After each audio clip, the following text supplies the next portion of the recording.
Good morning, Council, staff. I don't see any members of the public here yet, although we are streaming, so perhaps they're joining us online. This is the special council meeting that has been scheduled for some time for Tuesday, August 15th at 9 a.m., and we'll begin the meeting with roll call, please.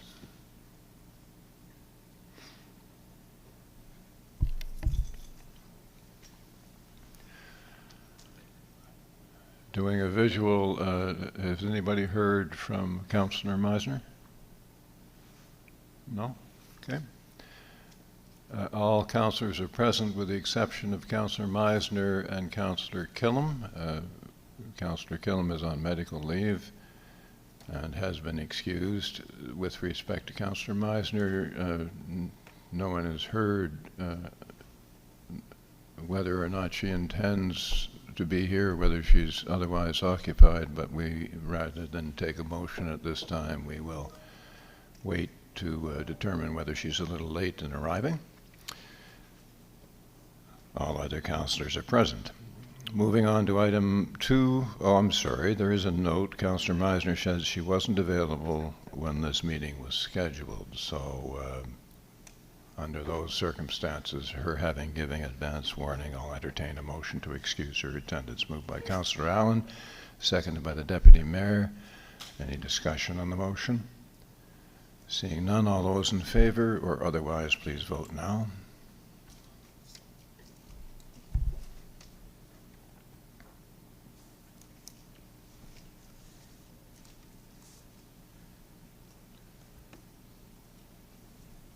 That's unanimously passed. Thank you.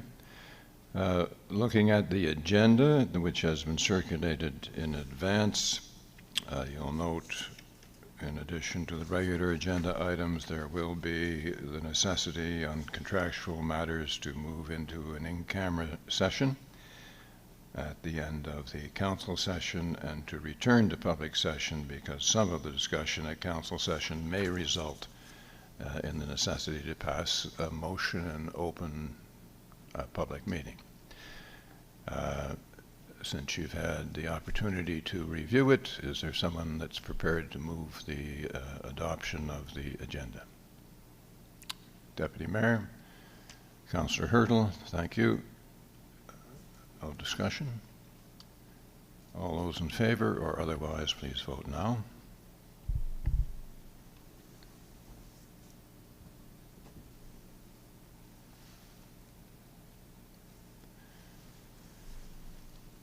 That's unanimously approved. Thank you. Moving on to item 3. If any councillor has, having reviewed the agenda, has an inkling that they might have a conflict of interest with respect to any item on the agenda, now would be the time to declare it.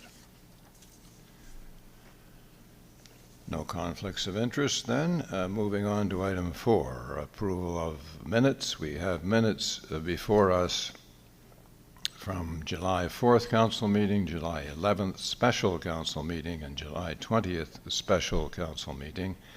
And you've had an opportunity to review those. If you're prepared to move the adoption of all 3, I entertain the motion. Councillor Allen, seconded by Councillor Harding. Any discussion on that motion? Seeing no discussion, all those in favor or otherwise, please vote now.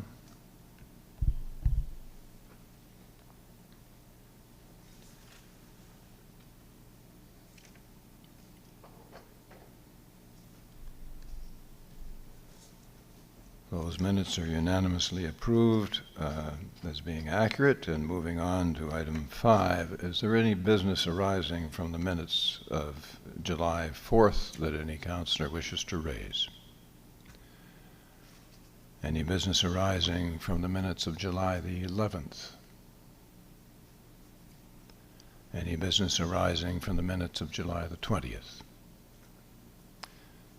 Right, seeing none, we'll move on to item 6, administration, and we're going to invite Mr. Hagan to the mic to present with respect to the Housing Accelerator Fund.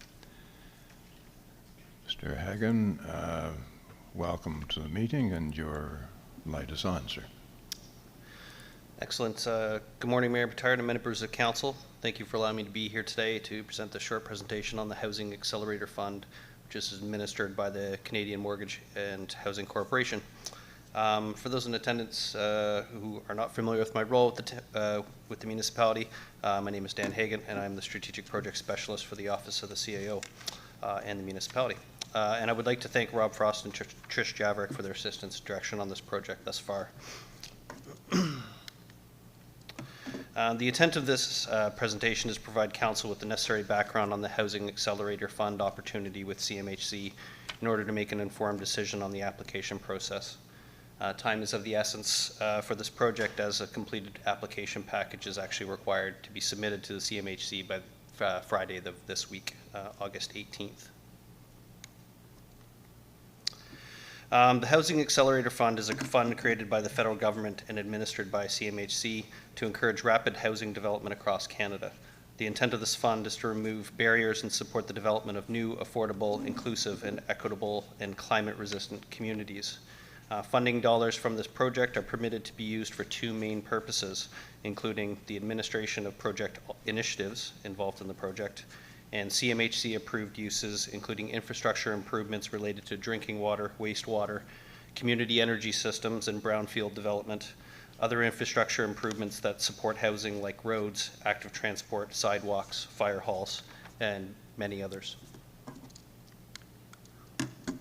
The total budget for the HAF opportunity is understood to be in the vicinity of $4 billion, and funding is available for each HAF, and funding is available for each HAF incented housing unit, which is generally defined as housing units incented above normal projected growth. Funding for the project is based on the issuance of building permits, so it's not based on actual construction, so that's a bonus. With this in mind, the components of the funding that are applicable to Kings falls under three specific components. Base funding at $20,000 per unit, so each incented unit is worth a minimum of $20,000 regardless. Top-up funding for missing middle. This is funding provided in addition to the base funding at $12,000 per unit and includes things like accessory dwellings, duplexes, triplexes, fourplexes, row housing, courtyard housing, and low-rise apartments.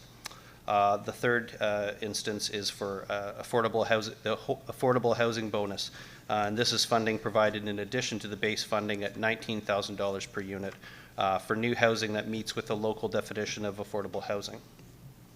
So for example, a new half-incented single detached home would result in the municipality receiving $20,000 per unit, whereas a new half-incented accessory dwelling unit that meets with the local definition of affordable housing would result in the municipality receiving $20,000 in base funding, $12,000 for top-up funding missing middle, and $19,000 for the affordable housing bonus, for a total half-incented funding value of $51,000 per unit. As part of the application process, the municipality was required to determine a steady state for annual building permit expectations, as well as an estimate for the future state if the municipality were to receive HAF funding. The application process involves the municipality entering data into a CMHC-related spreadsheet that automatically calculates important values required for the application. Among these are the minimum project targets that are required to be met, including an annual growth rate of 1.1% or greater, and an annual growth rate percentage change of 10% or greater. Our current calculations suggest we are exceeding both minimum requirements for this application.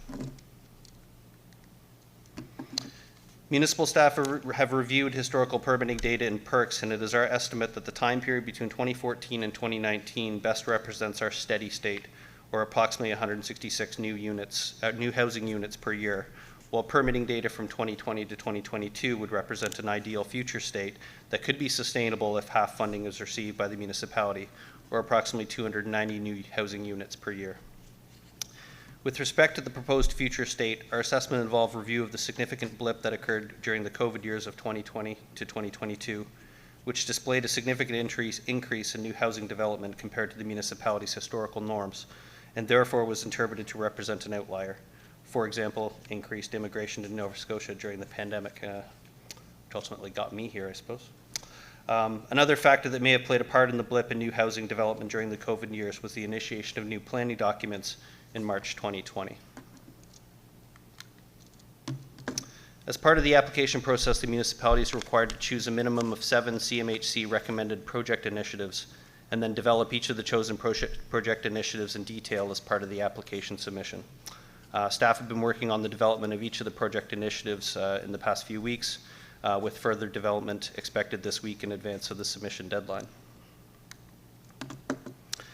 From a high level perspective, the 7 priority initiatives chosen by our staff for the application include initiatives related to increasing housing density, construction of accessory dwelling units, incentivizing alternative building methods, enhancement of internal systems and processes for building permits, pre-approved municipal building plans for accessory dwelling units, incentivizing nonprofit housing development, and investigations of grants and similar programs to incentivize housing development. We are currently in the process of finalizing the information related to each priority initiative in advance of Friday's deadline. Based on our current historical permit review and projects, we believe the municipality will be eligible for funding for a value somewhere in the vicinity of $9.9 million. From a net benefit perspective, it is assumed that the financial implications to the municipality would be more than offset by the funding received per incented unit, with the balance available to be put towards other infrastructure improvements, as noted earlier in this presentation.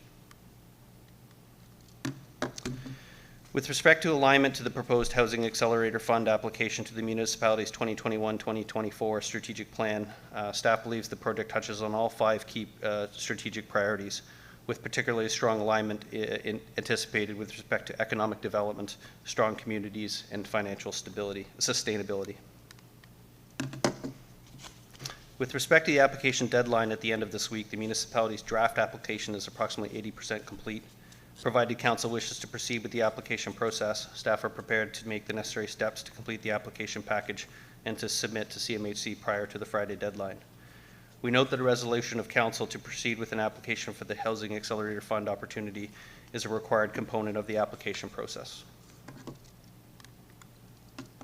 From a high-level perspective, it's staff opinion that the Housing Accelerator Fund offers a significant opportunity for the municipality to promote new housing initiatives with a focus on our growth centers, and will provide the municipality with a significant amount of funding dollars to use towards infrastructure improvements.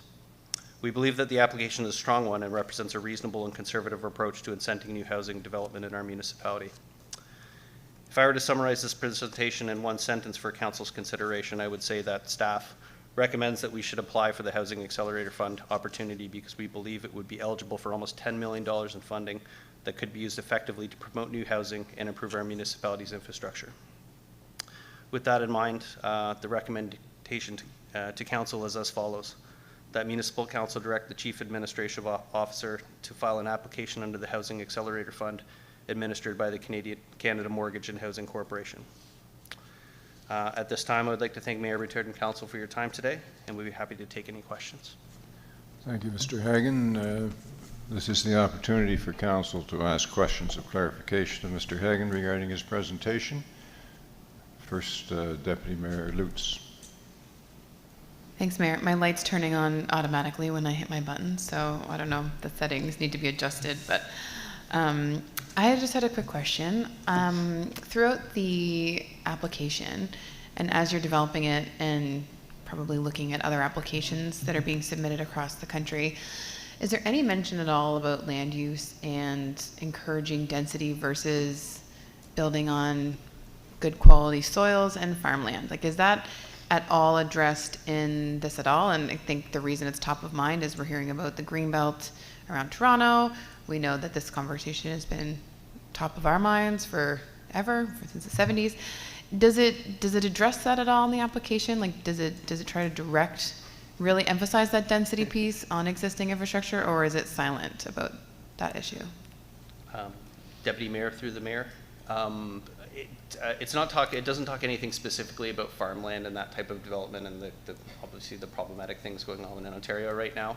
But certainly there is the implication of to try to improve density, especially in growth centers. So, which is, mostly why we're focused on that aspect of it for this. And obviously I'm not a planner or even work for the planning department, but some of what, when we're looking at the numbers, that even though we encourage growth centers, we do see significant growth as well, just in our rural areas of the Annapolis Valley, A1 aside. But, so yeah, I would say that there's nothing directly in the application or anything that we've seen in the process talking about development on fertile agricultural lands, but my sense is it would be discouraged based on some of the language there. Thank you. Thank you, Deputy Mayor. Councillor Granger. I'm sorry, the comment the Deputy Mayor had about lights on and off, we're good now. You can go ahead. Thanks, Mr. Mayor. Thanks for that, Dan. I do think this is wonderful and necessary. I just wanted to know if this did go through, would it be retroactive for the developers that are developing currently in our growth centers? Councillor Granger, through the mayor.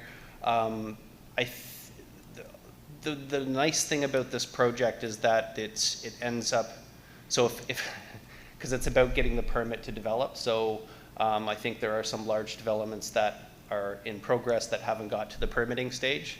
So in that respect, if we are, say, targeting like a January 1st, 2024, I guess I could add that they seem to suggest on the webinar yesterday that we should know by January who gets money and who doesn't. So if we're assuming, say, a January 1, 2024 start, any permits that would occur after that date would be included in this program. So again, it's the difference between what we would say our regular growth would be and what we can incent, and then the difference of that is what we get money for, or what we would get money for. Sorry, I'm just imagining us having this money. But with that in mind, so we're given the money, and then based on our actions, but then we can distribute it in ways that we see fit, as long as it kind of aligns with the priority initiatives that we're using, and some of them that we believe could involve like grant opportunities to developers, which would benefit them, which would also we would hope then incent more development. So it's quite open-ended of how we can spend the money, but our project initiatives can be quite targeted. So, but the basic, and I think I tried to say it really well in here. I'm not sure how successful I was, but the amount of money that we would get from this, the amount required to administer the program would be quite a bit smaller than the total value of the money we would get. So then that's where the balance could be used to for other infrastructure projects that we want to do. So whether it's further developing wastewater infrastructure or water, or some of the other projects we have in mind in the municipality, that it could be spent on those things, and there's very little kind of restricting that use. So it's not specific to housing? Well, if you're not spending it directly on the project initiatives, then you can use it on infrastructure projects that would support housing. So, so if it's a drinking water system, then that obviously is likely to be supporting housing, so that would be permitted and that sort of thing. So, yeah, we'd have to be careful about that application of the money, but almost all infrastructure that we put in the ground or invest in has in some way related to housing. So that's what makes it very attractive of a project. And if I may, one more question. Certainly.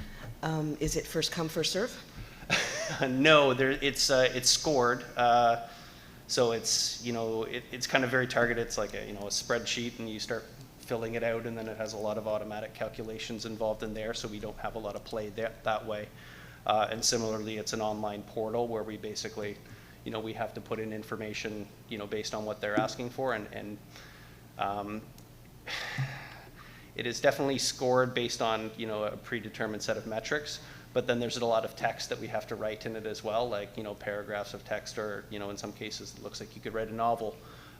So I'm unsure about how the relationship between, say, the text portion of this application goes towards scoring, as that compares to the direct scoring numbers. So as you put in a project alternative, it'll spit out a score out of 20 or something like that.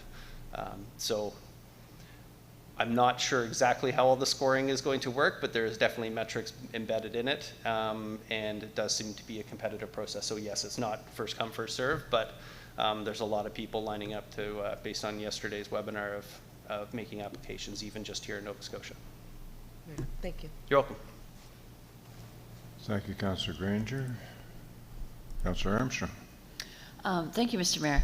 I think this is a great idea, and based on your presentation saying that this would be, for us, probably an infrastructure, you know, to put infrastructure in the ground to support housing developments, no matter how small.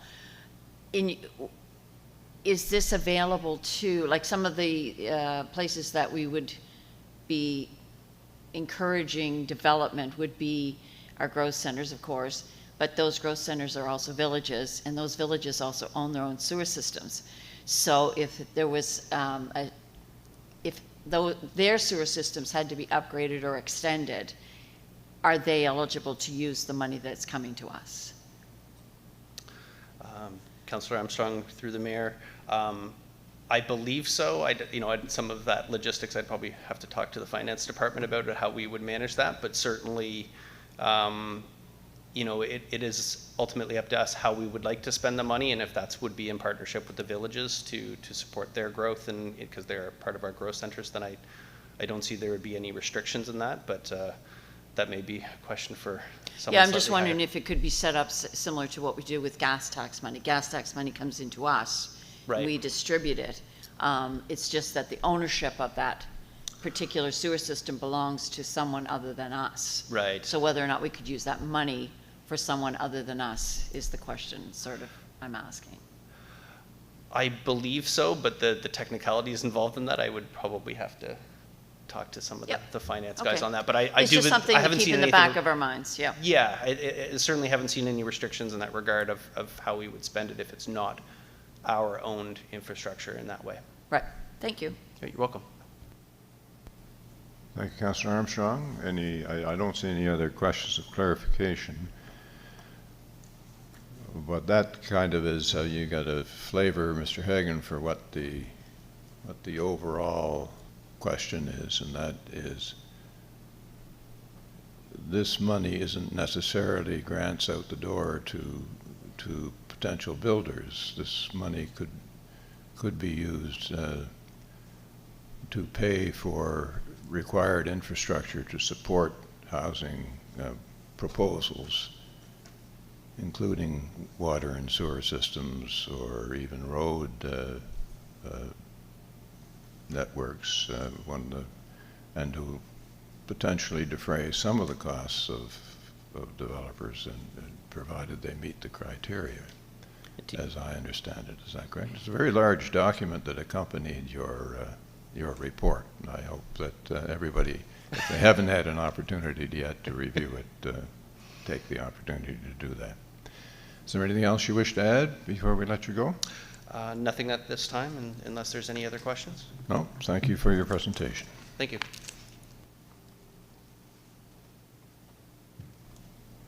So the recommendation before us is that Municipal Council direct the Chief Administrative Officer to file an application under the Housing Accelerator Fund, known and recently referred to as HAF, administered by the Canada Mortgage and Housing Corporation. Do I have a mover of that recommendation? The Deputy Mayor, seconded by Councillor Allen.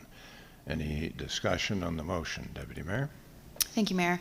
I'll be supporting the motion. I am excited to see this in front of us. One of the things when we're out talking to people, what we're hearing is, what are you doing about housing? It seems like not a day goes by, maybe not an hour goes by, that it's not, we're not hearing about it or talking about it. So I'm glad we're being proactive. I'm glad we're accessing these funds. And as I was reading through my agenda package, I couldn't help but think, we're in such a privileged position as a municipality that every new house that's built, we benefit based on, with our property tax revenue.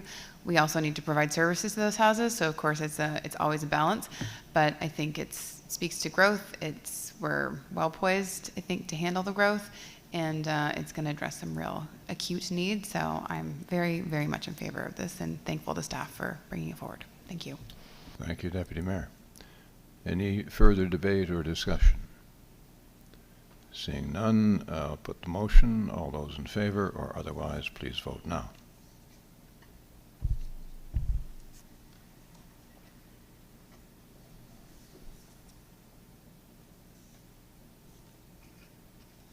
The motion's passed unanimously. Thank you. Thank you, Mr. Hagan, for your presentation. Moving on then in the agenda to item 7, Engineering and Public Works, Lands and Parks Services, and Abdelkhalik Omar is with us to present from engineering. Mr. Omar, when you're ready, sir. Let me get your light first. There we go. Thank you, Mayor. Good morning, everyone. In this presentation, I would like to provide you update about the project for Aylesford Lake Beach Washroom building project. The award date for this project was in September 22. And the project, as I promised the last council meeting, will be substantially completed by end of June, early July. It's already substantially completed June 19. The intent of this presentation to provide a summary of the work completed at this building as part of the contract 22-05. This slides give you overview of the location of the washroom related to the lake, and you can see here the location of the new washroom. As a closer look here, we have the washroom building at that location, and we see here entrance for the parking lot, and we have the canteen and the playground. And the new building has change rooms.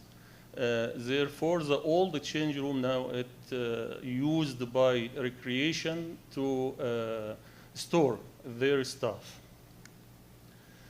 Here's the road to the parking lot.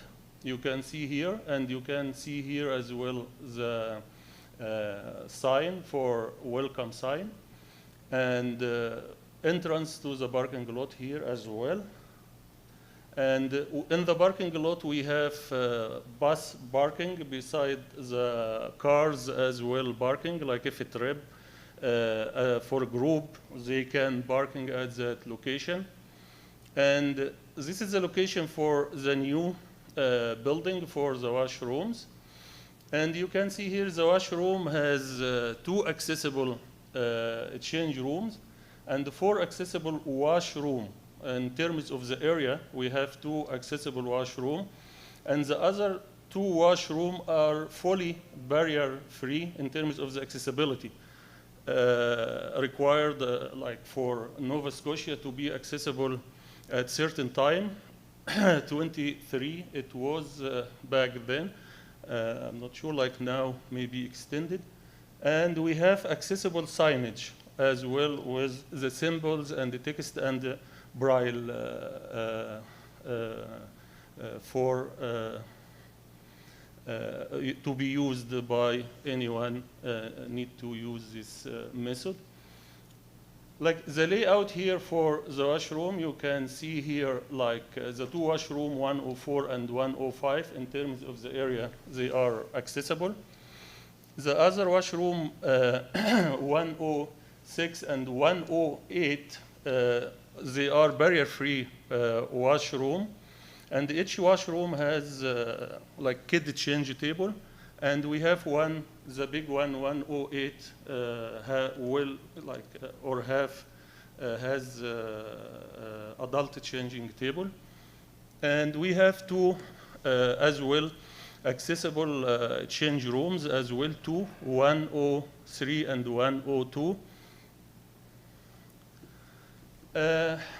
Accessible washroom building, like the contents of it, as I mentioned, 2 barrier-free washroom. It has grab bars and has push buttons, and the 2 washrooms which are barrier-free have push to lock button from inside, and the emergency call buttons, and this washroom has power operated adult change table, as I mentioned, for one.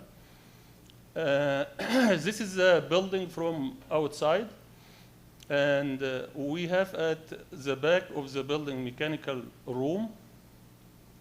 And here you can see view from the playground. Here also this shower, accessible shower with bench, and has 2 heads, and as well feet shower as well at lower level to wash like maybe the feet from sand from the beach. You can see here we have also waiting area with bench in front of the washrooms. And accessible, this is a gender neutral washroom. And like this is the big one. As you see, it's a spacious, accessible washroom, has the roll bars for wheelchair to be used, and has enough area for accessibility. This is as well has holding bars like the toilet, and emergency call button. And this push to open and push to lock buttons here from inside. And here, as you see here, L-shape has the L-shaped grab bar and a change, and here as well, change rooms. We have 2 accessible change room, and here as well, like one change room has benches as well and bars for accessibility, and child change table. And we have 2 parking spots accessible as well at the parking lot. And you see here like is the sheltered here as well, picnic area. And also here we have path like to the beach. Here you can see it's paved if it needs to be used by the wheelchair. And this is the recreation building I mentioned now. Recreation store their stuff in it. And we have the wooden boardwalk as well at the beach. And this is a playground the kids can enjoy as well. The playground there and the canteen. And this is the grass area for picnic area. And this is the maintenance building where like the new water treatment contained in this building. And like this is a picnic area. And here lifeguard as well here we have, and the soft like the sandy beach.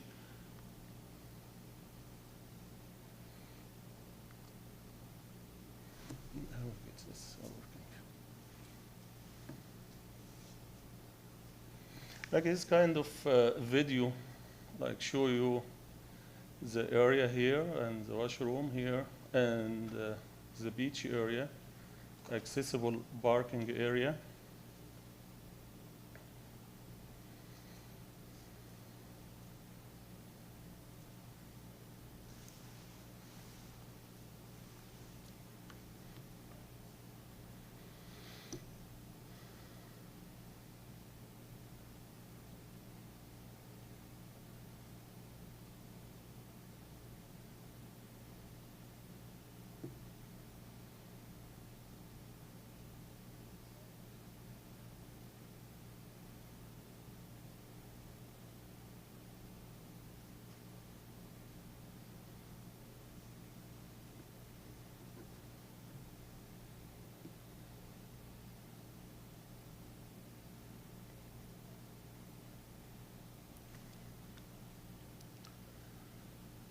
Thank you for your time during this presentation. And the recommendation for this presentation as presented on the screen, and I would be happy to take any questions. Thank you, Mr. Omar. Are there any questions of clarification by councillors of Mr. Omar on his presentation? A couple. Mr. Omar, Councillor Granger first, please. Thank you, Mr. Mayor. Do we have a limit to how many change orders we can do? This would be, I think, our third change order? For this one, I think I will present it in the coming like RFD in terms of the change order. And like, can I? So what Like Mr. Omar is saying, Councillor Granger, is that this was only to receive the presentation itself, and we haven't Sorry. gotten to the financial part yet. But your question's valid, and if you wouldn't mind raising it at that time. Thank Okay. you. Councillor Hurtle. Thank you, Mr. Mayor. Through you, in the presentation, I noticed there was an emergency call buttons. Where does that call to? This emergency call button, as I understand, this is like for now, my understanding is not set. Maybe this is needs like to maybe work with the chat, like as IT, like to, this can be communicated either with our maintenance person, like in a charge, or the person working at that day, or can be also this emergency communicated with, like if it's during the weekend, no one there, it could be go to the company. We have like the emergency call during the weekend, and it can be transferred to the person in call in this time. Yeah. Thank you. Thank you, Councillor Hurtle. Councillor Granger again, please. Thank you, Mr. Mayor. This time I have an appropriate one.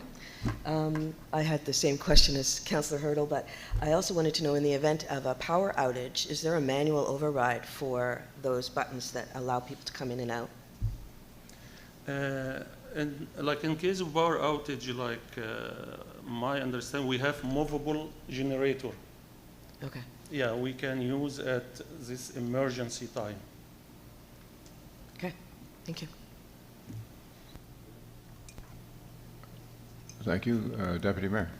Thank you. My question is on the length of the season. When do we expect the beach to close for the season this fall? Like the beach, like normally open from June to, like what we say, October, like sometime in the fall. Yeah. I think it used to be the Labor Day weekend, but I'm wondering where we have these amenities if we were thinking about extending the season, but that might be a question better placed for recreation. Yeah, yeah. Thank you, Deputy Mayor. Okay, Yeah. thank you. Thank you, Deputy Mayor. Any further questions of clarification of Mr. Omar on this particular item? Seeing none, is someone prepared to move the recommendation that we receive this for information purposes? Moved by Councillor Allen, seconded by the Deputy Mayor. Any discussion on the motion? If not, all those in favor or otherwise, please vote now.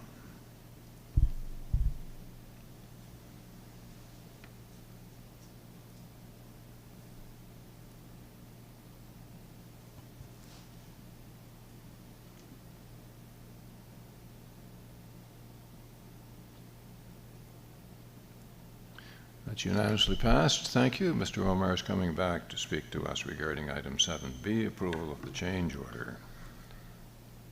Mr. Omar, when you're ready.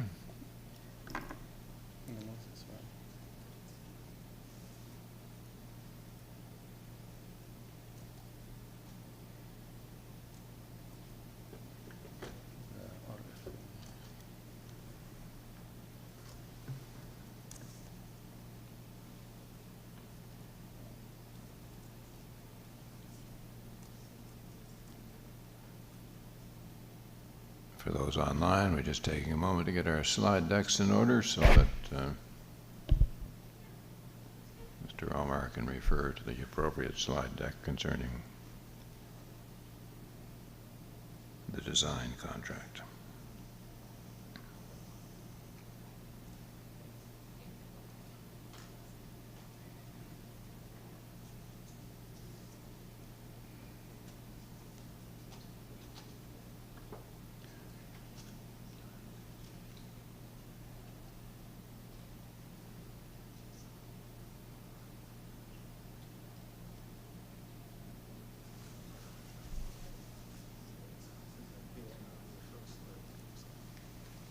Sorry for that. It's not a problem. For this presentation, this is like after like now the building is completed and the construction completed, and with the additional like the construction change orders, it came that there is additional efforts added to the design part of the project. And these are FD for the design, like for design point, additional budget. Like as a background, in May 13, 2021, Design Point awarded the contract for the design of the building with $56,616.87, including non-recoverable HST.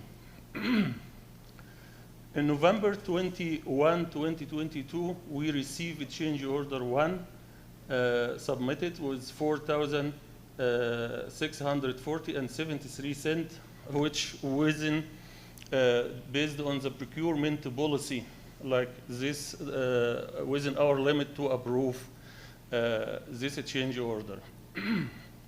The second one for the design, which the subject of today, for $907.17, and as I mentioned, this for the additional like work or additional efforts or additional time added to the projects from the consultant.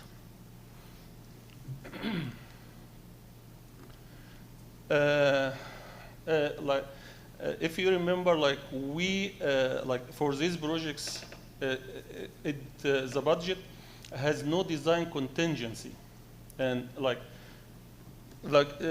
therefore now we get the change order for the administration and the additional effort from the consultant for $907.17.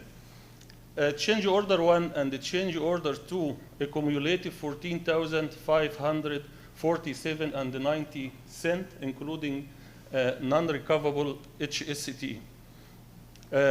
Based on like our policy, procurement policy, it's more than 10% of the original contract. Therefore, it needs to come to council for approval.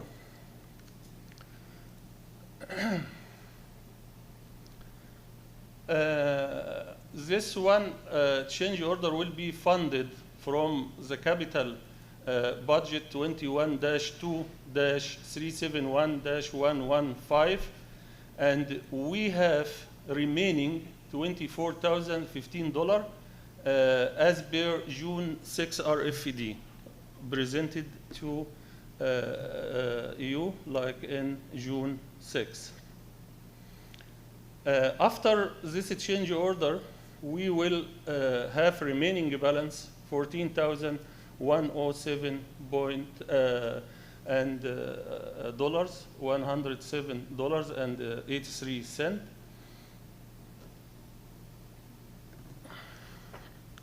Yeah, and based on like the presentation, the recommendations for the council as on the screen, and I will be happy to take any questions.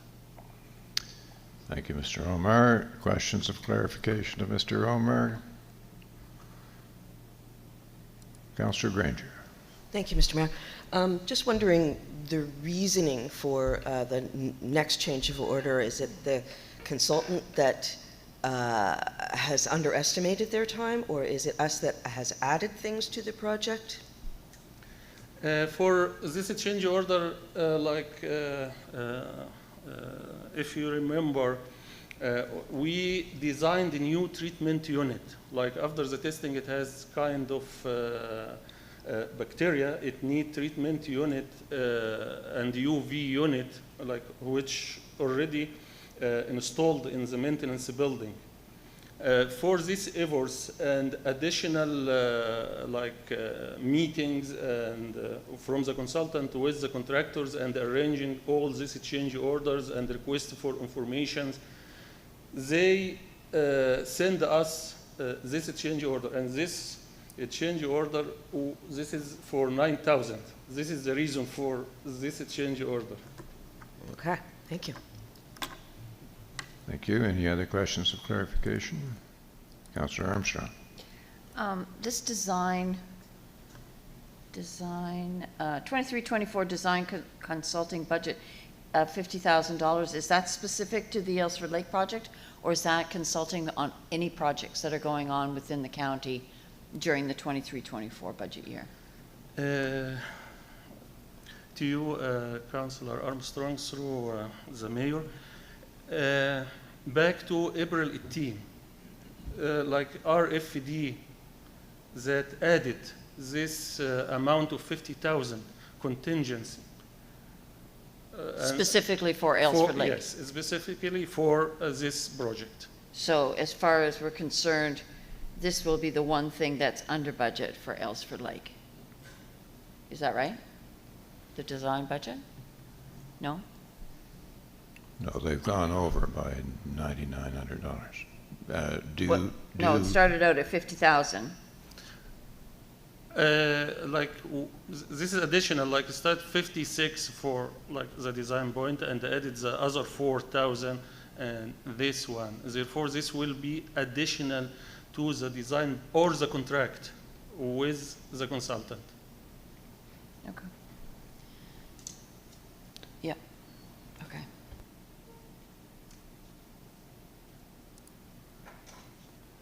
But we have like the 50,000 which was approved in April 18.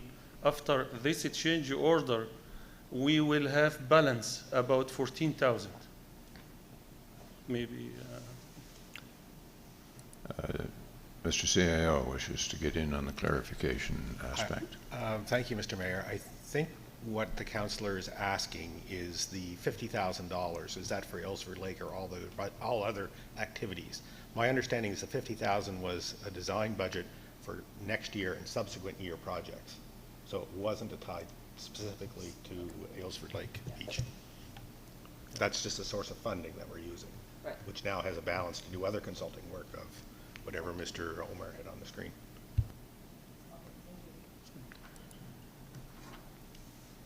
Thank you. No other questions. Mr. Omar, can council have some assurance that this is the last change order and expense associated with this project? Now the project substantially completed, and this is the last, my understanding, this is the last change order, based on the increased amount the consultant produced through the other construction activity added. And from my perspectives, this will be for design, it will be the last change order, and for the construction, it will be the last change order, and the project now substantially completed. We have some deficiencies, minors, but this will be taken from the holdback. Yes. Yeah. Okay. Councillor Hertel has a question. Thank you, Mr. Mayor, and I apologize for taking a little extra time to think about this question, but I've been mulling it over in my head. I'm wondering, why are we receiving a request for a change order in a design when we are substantially finished in the project itself. Shouldn't this have come far earlier in the build phase? To you, Councillor Hertel, through the mayor, as I explained, like for the additional, like the, for example, water treatment design time, and like their meeting with the contractors for this time, like design point accumulated additional hours than their like original contract. Therefore, this change order, like basically for this additional hours behind the contract value and additional meeting behind like what is in their contract that is needed for like the additional elements added to the projects through the construction time. So It's called administration. Like there is a part from the design or the consultant to administer the contract. And this time what originally exceeded now, and this change order to get this additional hour charge like from like the design point, the consultant. So can I ask, what happens if we don't approve this recommendation?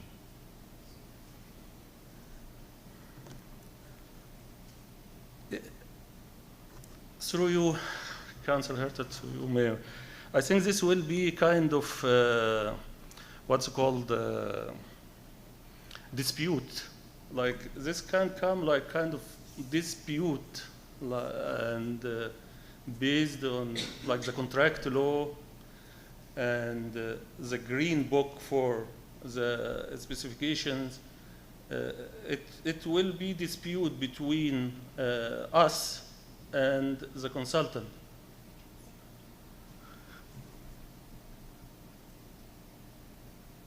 That's what will happen, Councillor. We'll be in a dispute.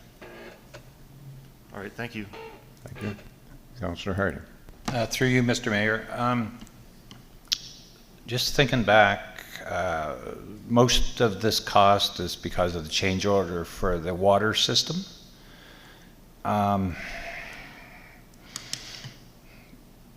And the additional meeting as well. Oh yeah, I Yeah. understand that, Yeah. yes.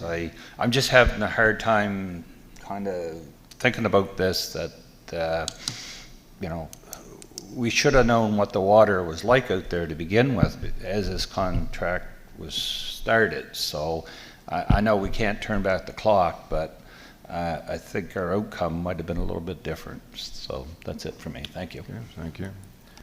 Any further questions?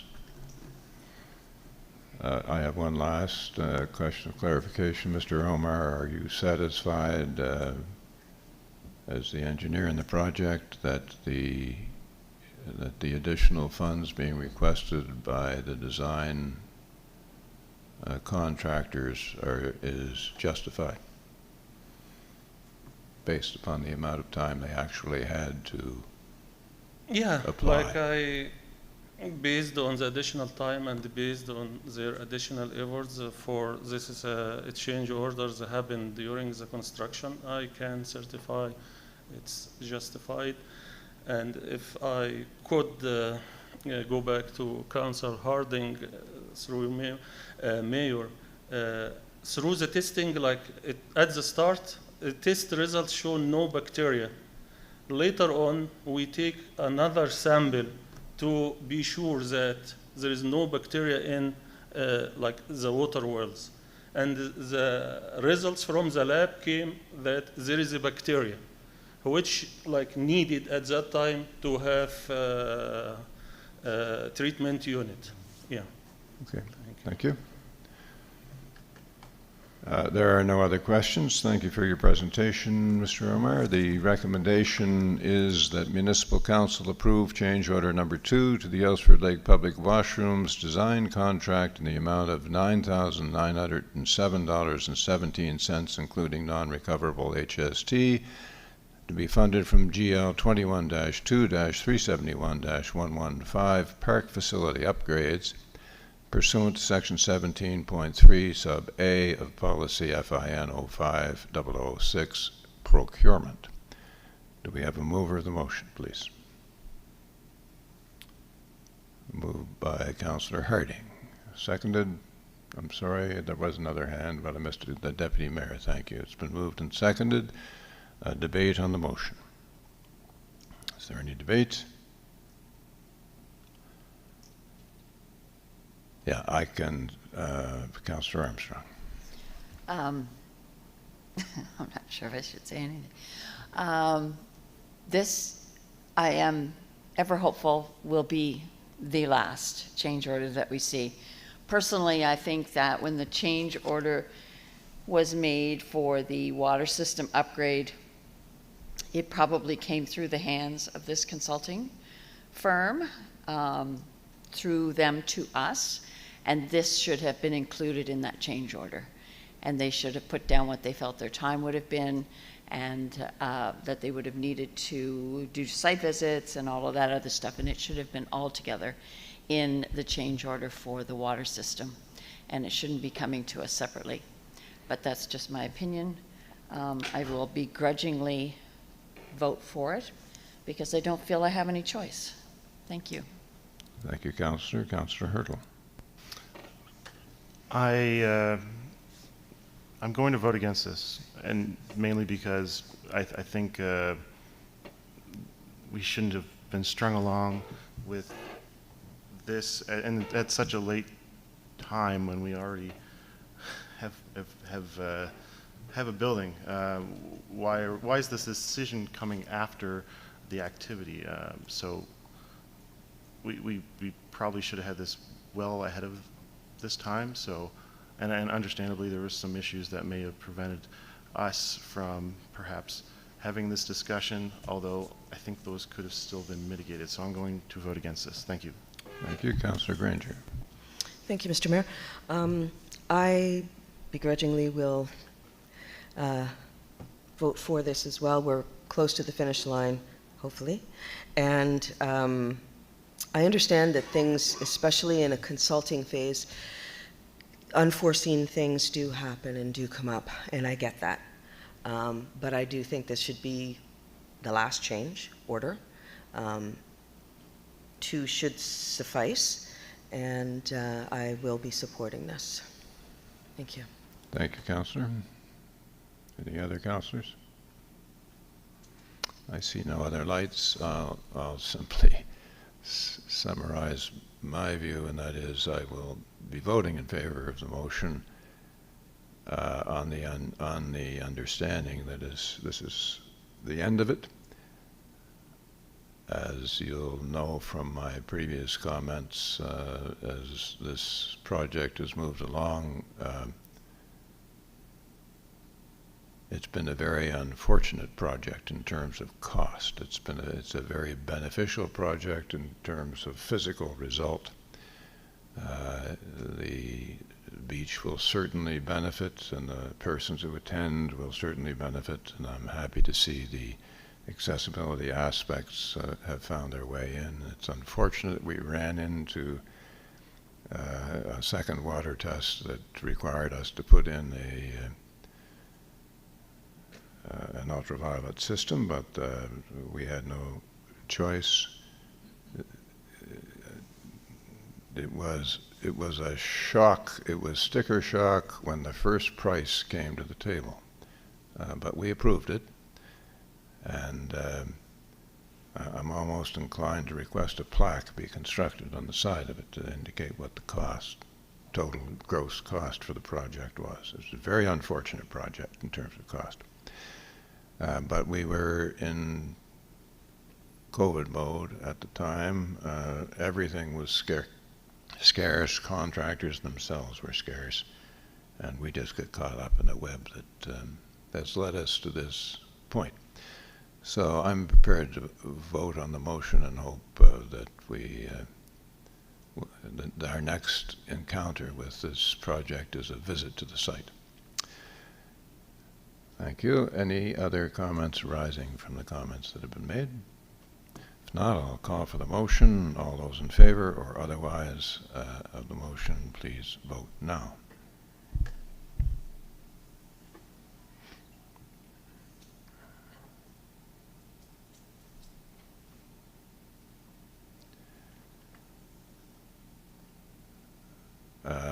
One negative vote, otherwise the motion is passed. Thank you. Mr. Omar hasn't left us yet. We're dealing with item 7C, award of contract number 2303, the Municipal Campus Janitorial Services. Mr. Omar, when you're ready.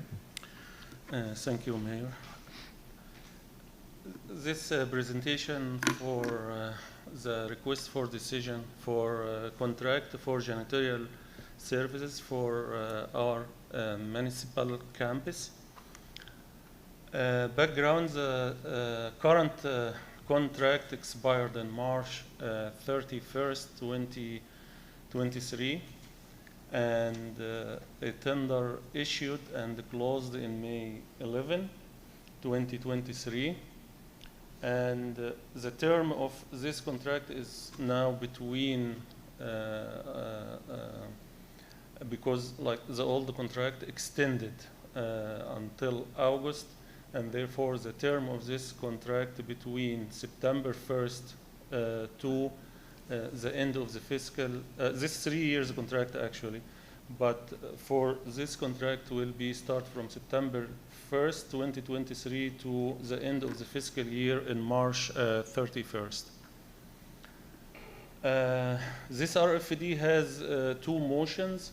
The first motion award the contract 23-3 Municipal Campus Janitorial Services to Inside Out Cleaning Services Inc. And the second motion approve the general operating reserve as a funding source for 23-24 budget shortage. We received the two bids, and staff scored the two, and Inside Out Cleaning Service Inc. has the highest bid with a contract value $205,122.40, including a non-recoverable HST.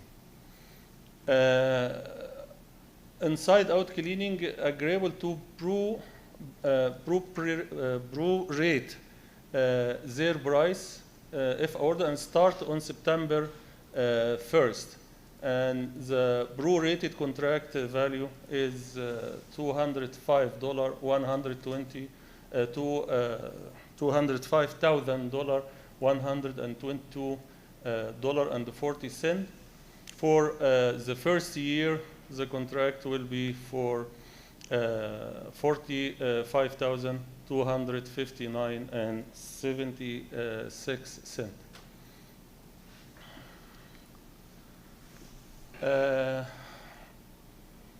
The previous contract extended from to August, from April to April 1st to August 31, 2023, has a cost $22,843.75 including a non-recoverable HST.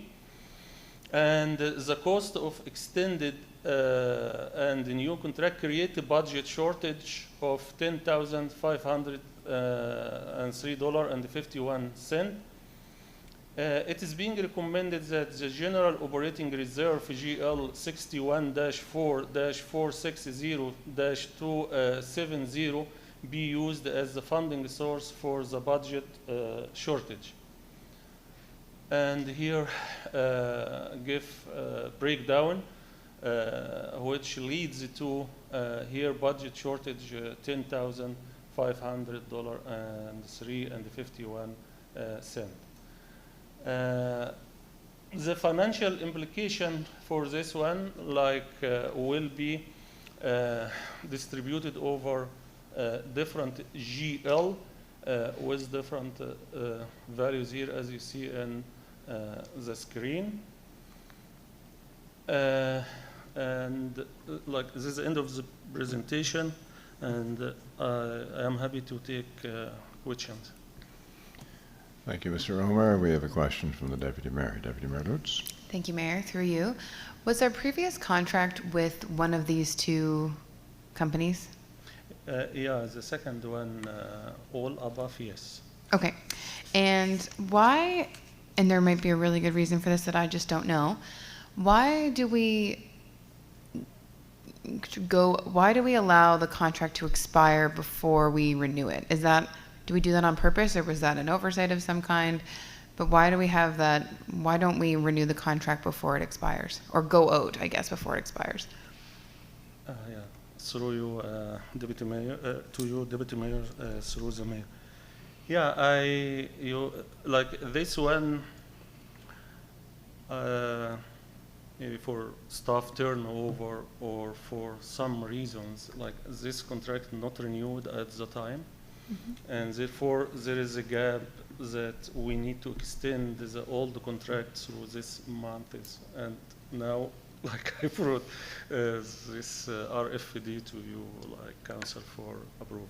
Okay, that answers my question. And then lastly, before we looked at renewing a contract of some kind, do we evaluate what the cost would be to employ full-time staff on the municipality's payroll to do this work instead of contracting it? Do we do that analysis before we go out to tender and just say, well, what if we hired 2 full-time staff with the cost of that? And I know that might not be reasonable because we have multiple buildings and there's a lot of complexity entailed in the work of, this work. I don't want to devalue it, but do we ever look at, could this be done differently or cheaper if we had full-time staff instead?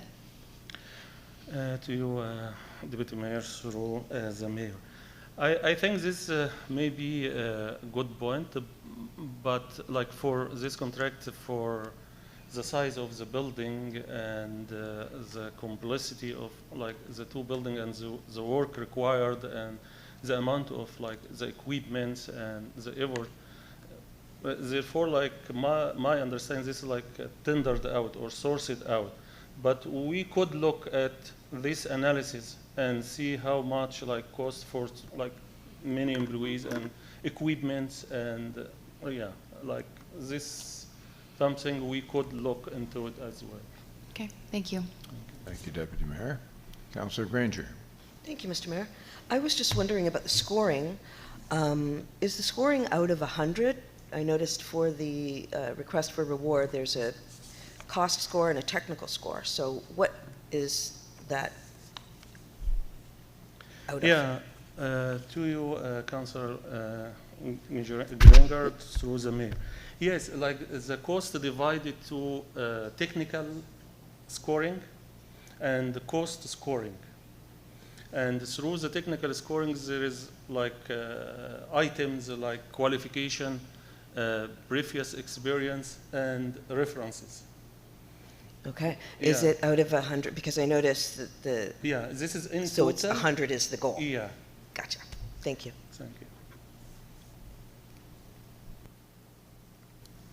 Thank you, Councillor. Councillor Allen. Thank you, Mayor. Through you to Omer. This cleaning contract, does it also include the Public Works building or is it just this building? To you, Councillor Allen, through the Mayor, yes. It includes like both buildings? Yes. Thank you. Thank you, Councillor Armstrong.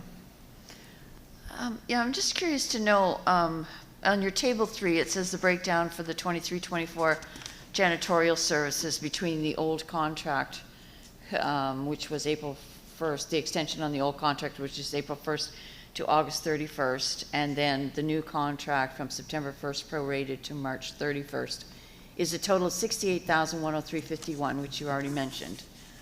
But then in the 2024-25 year, it jumps by almost $11,000 for a year. And then it jumps again by another just $1,000. So I'm just curious, I mean, that seems like an awful jump, doesn't it? I mean, to me it does. To you, Councillor Armstrong, through the mayor. Like when the tender issued, like it issued based like for 3 years contract, and like the increase from year to year, this could be inflation, like increase, and like in total, like this is a breakdown like for like the 3 years here, like in table 2, but like this increase could be for their inflation. They put it added in their submission. Yeah, I know, and I understand what it is you're saying, but I mean, based on this, inflation is taking quite a, you know, they're obviously on a trampoline because their jump is $11,000, but the next year their inflation is only like less than 1,000 or a little more than 1,000. So I just don't understand why that big. Yeah, to you, Councillor Armstrong, through the mayor. Like when we get like their cost submission, like it could be like their break different, like covers like all these 3 years and can put more in this one and less this one, but in total, like we look what is their total cost submission, and based on that, like the scoring comes for like the cost as well, like added as a total cost to the technical score. Okay, thank you. Thank you, Councillor. The two bids were relatively close together in gross cost. It says again. The two bids were close in terms of amount. Almost to you, Mayor. Yeah, almost they are close. Yeah, so it came down to technical score. Yes, come down to technical Okay. score. Thank you. And there were only two bidders? Yes. Okay, thanks. Mr. Barr, did you have a comment? Thank you, Mr. Mayor. Just to circle back to Councillor Armstrong's question, I think the biggest discrepancy is that the previous contract is significantly lower than what the new tendered amounts were. So the discrepancy you're seeing in the budget amount and the total for the previous contract and the prorated amount is less because of that influence of the lower cost of the previous contract. Thanks for the clarification. Councillor Granger. Thank you, Mr. Mayor. Just wondering through to Mr. Barr, did COVID have anything to do with the costs being higher? Through you, Councillor Granger, through the Mayor, I suspect that what Omar has stated in relation to that probably has played an influence. It certainly was higher than what we had budgeted and what we were anticipating. And it's interesting that both submissions were similar in cost. So I think speculation would say yes. Unsure of exactly why that would be, but I would defer to what Omar's comments were that it likely played an impact. Thank you. Thank you. Councillor Granger, Mr. Barr. Any further discussion in terms of questions of clarification? Seeing none, could we see the motion recommendation? It's been recommended that Municipal Council award contract 23-03 Municipal Campus Janitorial Services to Inside Out Cleaning Services, Inc. for $205,122.40, including non-recoverable HST, and that Municipal Council approve the General Operating Reserve 61,460,270 as the funding source for the anticipated $10,503.51 budget variance in fiscal year 2023-2024. Do I have someone who's prepared to move the recommendations? Councillor Allen, seconded by the Deputy Mayor. Any discussion on the motion? Councillor Hurtle.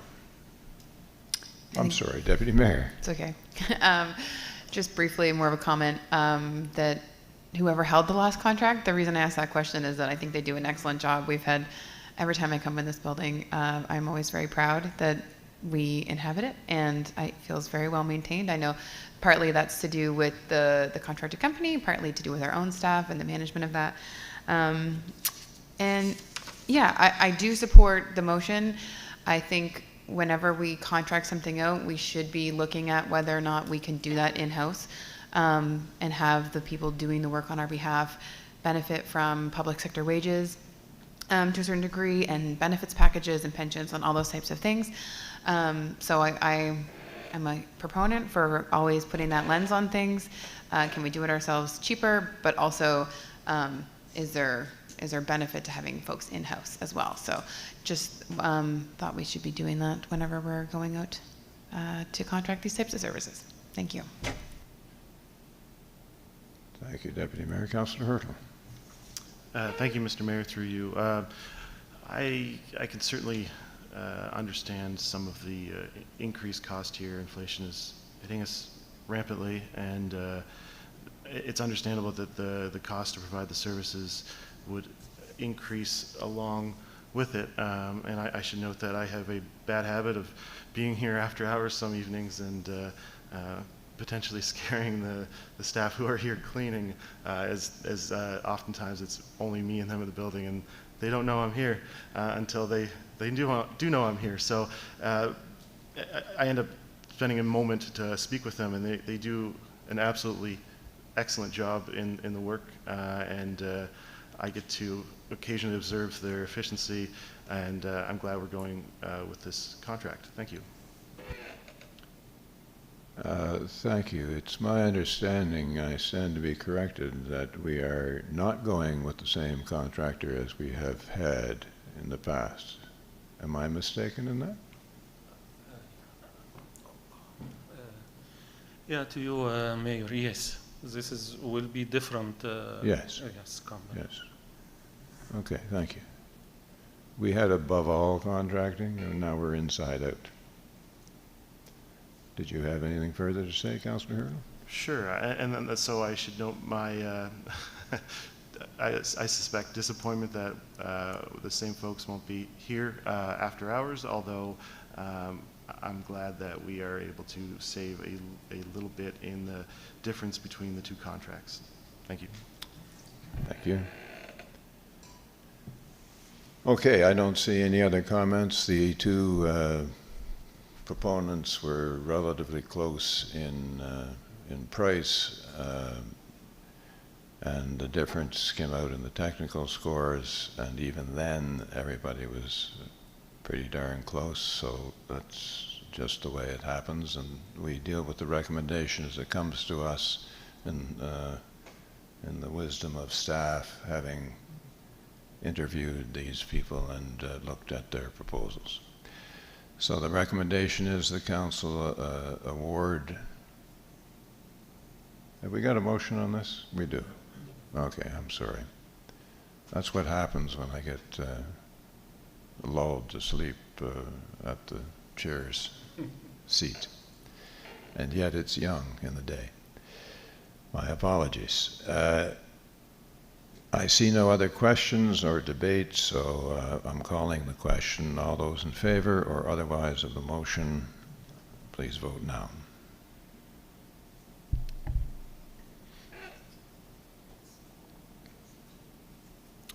Both.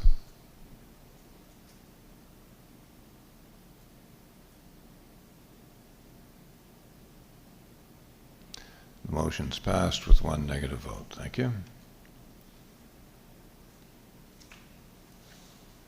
And Mr. Omar remains with us for a final item, award of contract 2304, the 223-224 sludge disposal services contract. Mr. Omar, when you're ready. Thank you, Mayor. This contract 2324 sludge disposal services, just as introduction, this one is different than the one going now in the regional. This is like for routine sludge disposal. This contract for two sewer treatment plant, one the regional and the other one Greenwood sewer treatment plants. The previous contract 20-20 expired on March 31st, 2023, and the tender call 23-24 issued for this contract and closed in July 18. This contract will be for 8 months from August 23 to end of March 24. The RFD has two motions. The first motion is award the contract to Lumers Pumping Service Limited, and the second motion will be approval of use of the general operating reserve as a funding source for the budget shortage for Greenwood component of the contract. We received one bid for this contract from Lumers, and the staff reviewed the bid for accuracy and completeness, and the contract has a total value of $127,211.56, including a non-recoverable HSCT. For the regional sewer treatment plant will be $45,385.27. For Greenwood will be $81,826.29.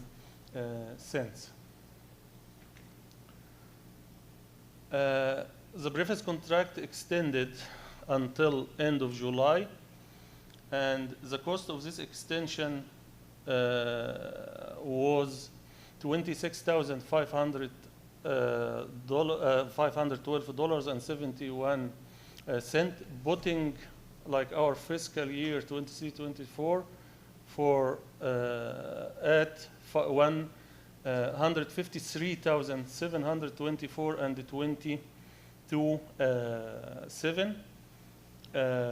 The total fiscal year for the regional and the Greenwood for regional $57,733.15, and for Greenwood the budget $95,991.12. The budget allocated is $138,645, and based on like that, this is bring about shortage $16,346.12, and this shortage recommended to be from general operating reserve, GL number 61-4-460-130. And this breakdown of the cost, which leads like for the shortage amount, based on the budget variance between the available budget and the needed budget. And this is like the distribution of the budget between the different GL for this fiscal year. And this comes to the end of my presentation, and recommendation is on the screen for you to discuss. Yeah. If I can get my light on here, thank you. And thank you for your presentation. Did you, I'm sorry, did I interrupt you? Sorry, I'm saying I'm happy to take any questions. Yes. Are there any questions of clarification from councillors? Councillor Allen? Thank you, Mayor. I'm just curious why we only received one bid Are there no other companies capable of doing this that we know of? To you, Councillor Allen, through you, the Mayor. Maybe I defer this question to Scott, can elaborate more on that, because like from my, like who is available here in the area, maybe some, like maybe Scott know more than me the area, yeah, would add to that. Mr. CIO, would you have a comment regarding why, in your view, we only received one submission for this contract? Thank you, Mr. Mayor. Obviously, I don't have a conclusive answer to that, but the service providers are licensed from Nova Scotia Environment and Climate Change, and there are several in the province. As to only receiving one bid, I'm not sure. But it's not just available to anyone. You have to have a license to receive this. But there's more than one? There's more than one licensed operator, yes. Wow. I have had conversations with colleagues around the province who have been having difficulty finding a disposal location. Oh, okay. Thank you. Thank you, Councillor Allen. Councillor Granger.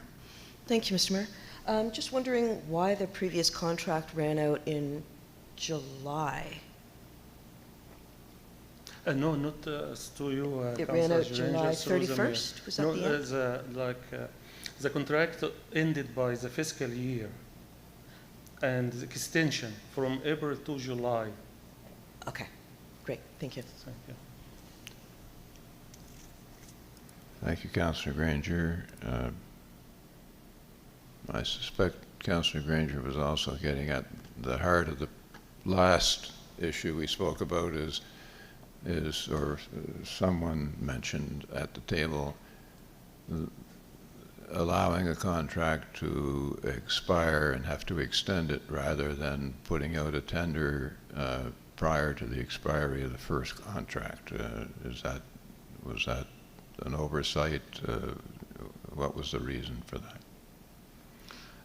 To you, Mayor. My understanding that maybe Director Barr, we have over like maybe how many contracts, like 40 or 20 or about this number, and like sometime it slipped. It slipped through the cracks. Is that the answer? Okay. Yeah, slipped in the crack, like extension of some of these contracts, and we try to like come back and align that and extend the contract, and we get like the tender prepared and issued and award the contract. Thanks for the clarification. Councillor Hurdle. Thank you, Mr. Mayor. Through you, I'm wondering if this slipped through the cracks, is there a new process in place to ensure that it doesn't happen with future contracts, renewals? To you, Councillor Hurtel, through the Mayor.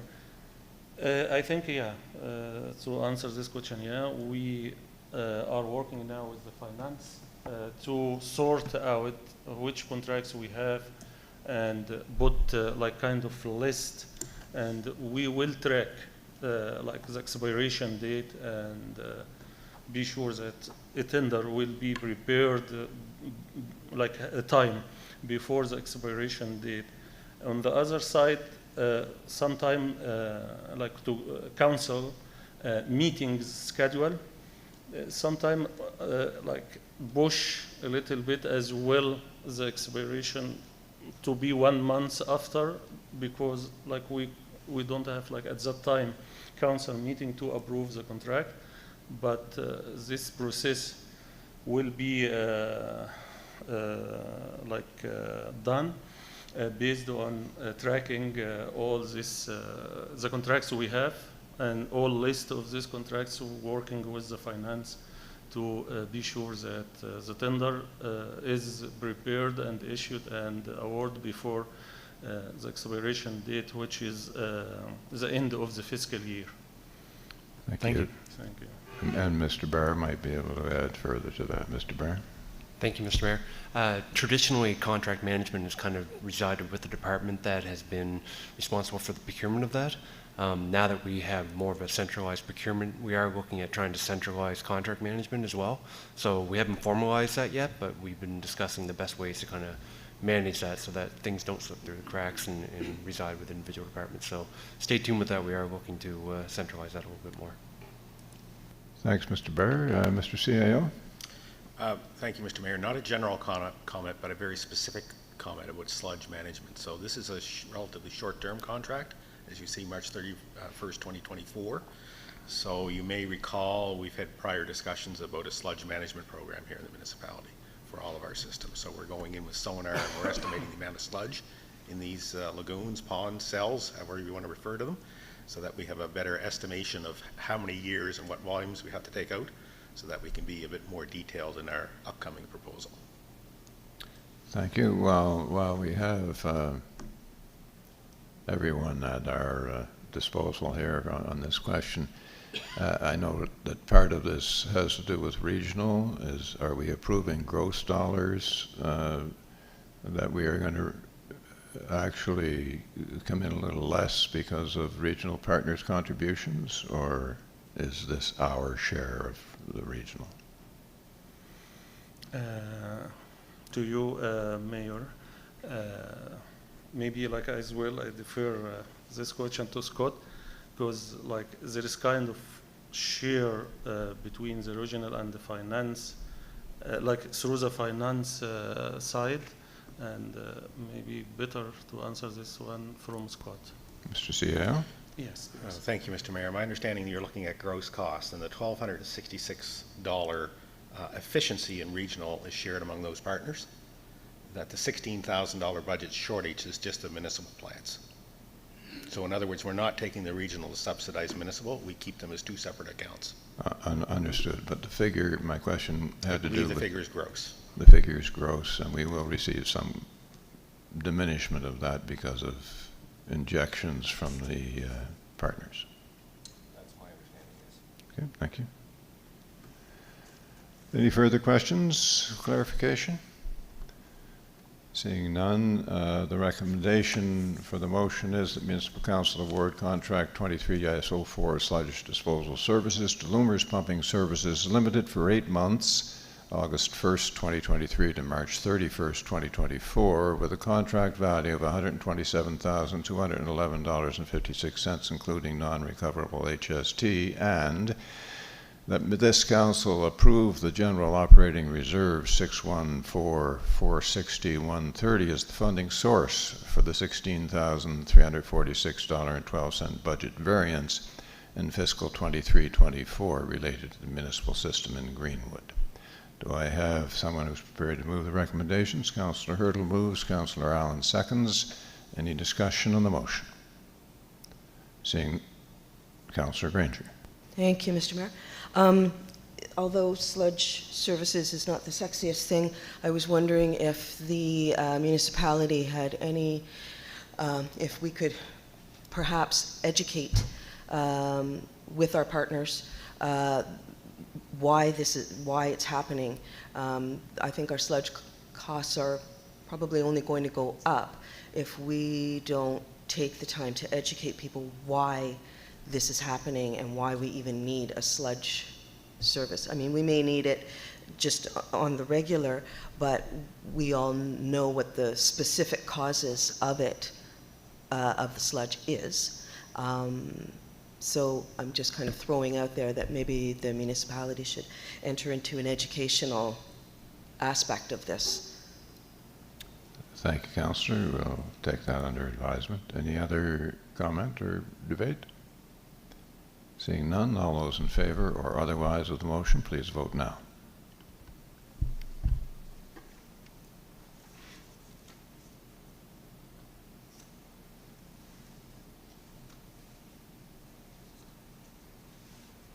The motion's passed unanimously. Thank you, Mr. Olmar, for going through that trial. Moving on to item 8, financial services. Item A, amendments to bylaw 93, private road maintenance charge, the second reading. So we're dealing with a second reading of a motion that we originally gave at a previous meeting. And you'll see on the screen that the recommended motion is that Municipal Council give second reading to amendments to Bylaw 93, the private road maintenance charge bylaw, as attached to the August 15th, 2023 Council agenda. Is there any staff wanting to present on this particular motion? I don't think, no. Do I have a mover of the motion? Moved by Councillor Allen, seconded by the Deputy Mayor. Any discussion on the motion? All those in favor or otherwise, please vote now.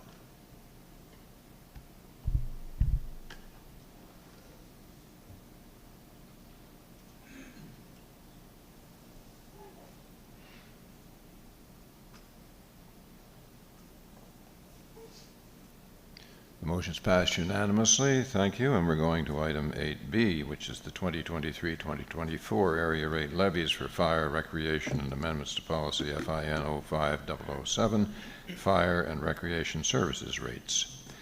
And Mr. McKay is here to bring us up to date on that. Mr. McKay, when you're ready. Sure. Thank you, Mr. Mayor. Thank you, Council. Appreciate your time this morning. So there's two recommendations with respect to this morning's request for decision, and they are as follows. First one will be that Municipal Council approve the levying, collection, and remittance of the area rates as shown in Appendix A, area rates 2023-24, and approve the 4% administration fee charged against the area rates collected in Appendix B, area rates for fire commissions 2023-24, as attached to the August 15th, 2023 request for decision.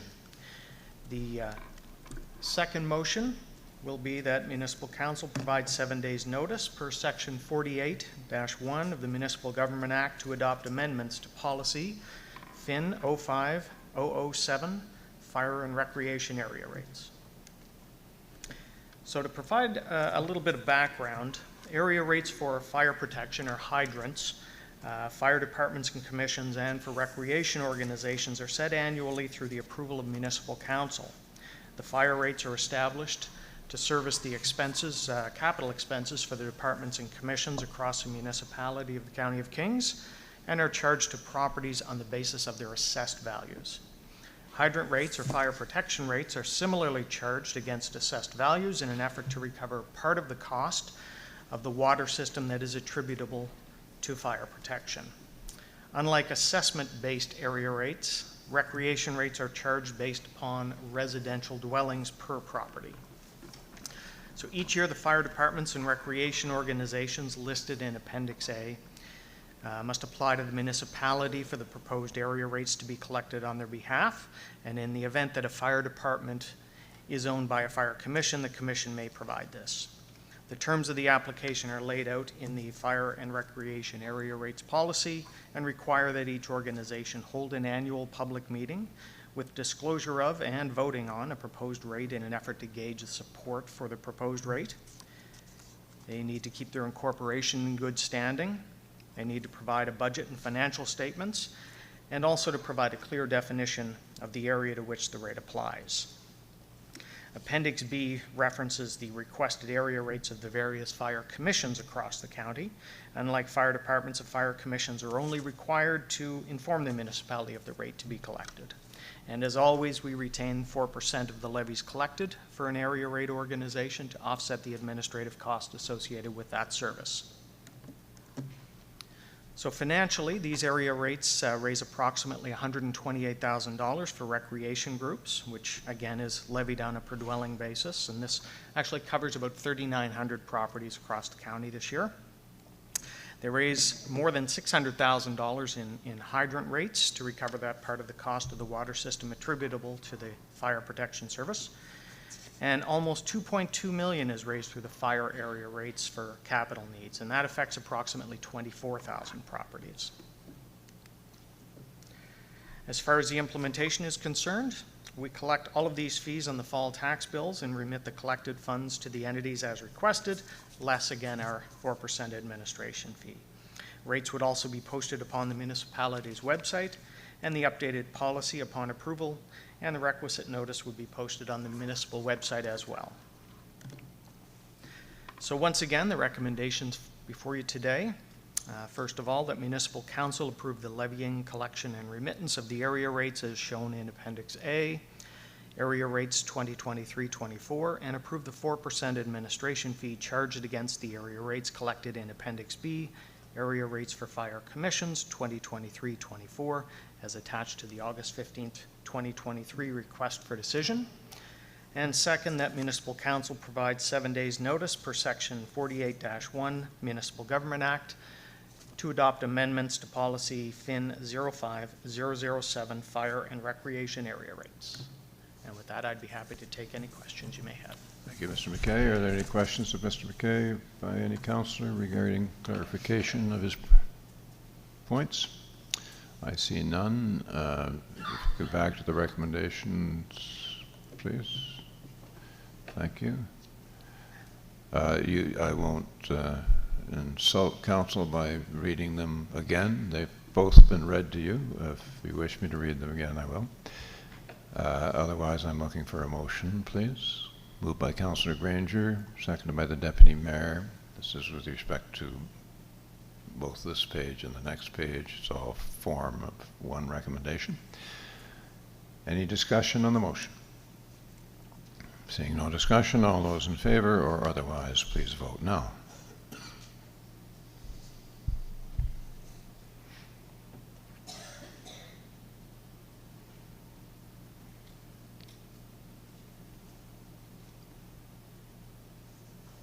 It's unanimously approved. Thank you. Thank you, Mr. McKay, for your presentation. Thank you kindly. Moving on to item, excuse me, to item 9.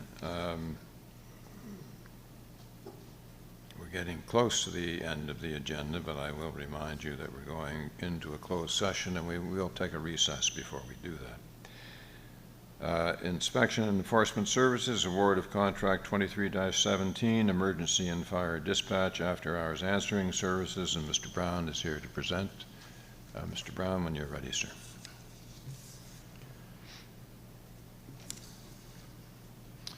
Thank you, Mr. Mayor, members of council. This morning I'm here to provide a presentation for a request for decision, or RFD, based on the emergency and fire dispatch after hours answering service. The origins of the RFD are as follows. The current contract for the 911 emergency and fire dispatch after hours service is due to expire on August 31st of 2023. And with that, there was a NFRP number 23-17 that was issued in June of 23. There was one bid received from Valley Communications. That was the only submission. And we would like to have a 5-year contract to be awarded to Valley Communications. The intent is for council to award the contract for the delivery of service of the 911 emergency and fire dispatch after hours answering service. And the contract for the 911 emergency and fire dispatch after hours answering service is set to expire on August 31st of this year. In recognition of the upcoming expiry date, an NRFP for 911 emergency and fire dispatch after hours answering service was prepared and issued on June 19th of 23. The deadline for proposals expired on July 10th of 23, and the municipality received one bid. As the one bid received was compliant with the NFRP, staff recommend that the contract be awarded to Valley Communications as the sole bidder. The awarded contract will be a 5-year agreement, which would see services provided for the service of 911 dispatch until August 31st of 2028. The cost of the first year of the contract is in the amount of $131,774.52 plus HST. The budgeted amount for dispatch services is approved for 23-24. Budget is in the amount of $136,542.37, including the non-refundable portion of the HST charged to the municipality. Therefore, the budget for the 23-24 911 emergency dispatch after hours answering service is over budget by a total of $513,000 $34 per month for 7 months. So that would be from September 1st until the end of the fiscal. And in consultation with the finance staff, they have advised that the overrun of the budget falls within the manageable range. The cost of the additional 4 years are listed in the chart, as you'll see. That was included in your agenda package in the RFD.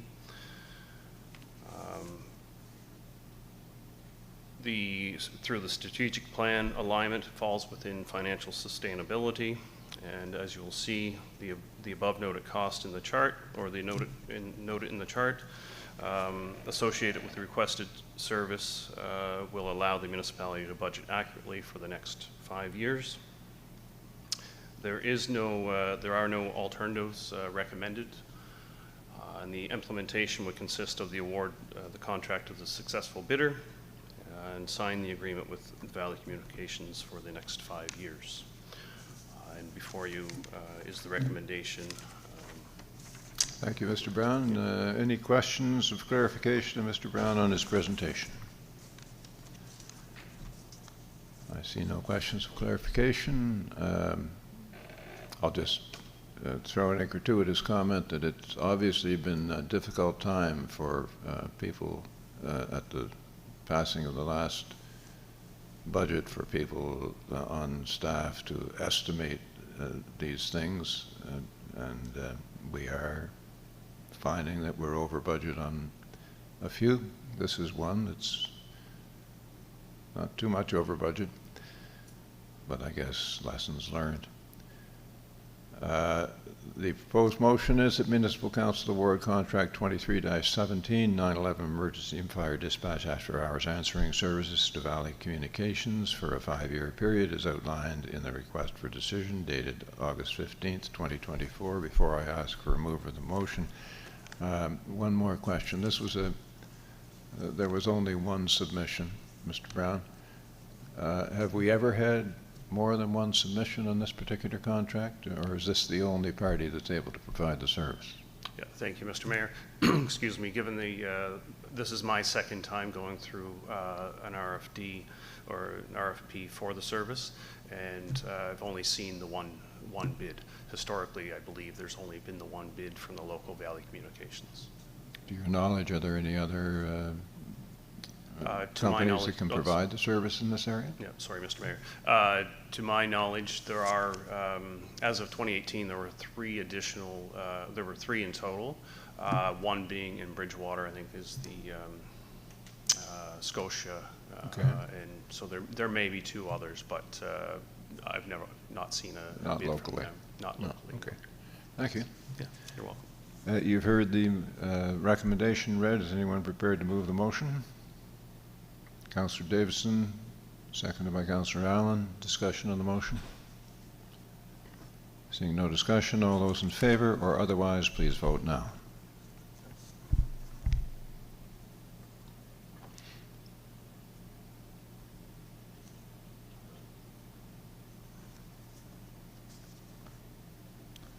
The motion's passed unanimously. Thank you, Mr. Brown, for your presentation. And that takes us to item 10, board and committee reports. Nominating committee, Councillor Armstrong as chair. I have nothing further, thank you.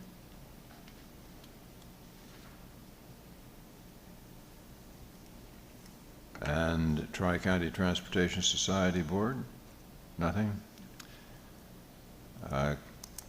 Any verbal reports from any councillors regarding their involvement with committees of council or external boards or committees?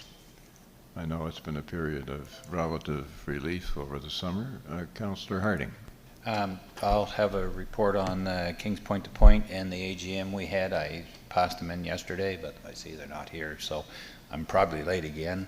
The person that sends me the minutes, it's erratic. So anyway, there's a report that's in the works somewhere. So I take next time we meet, we'll have them. Thank you.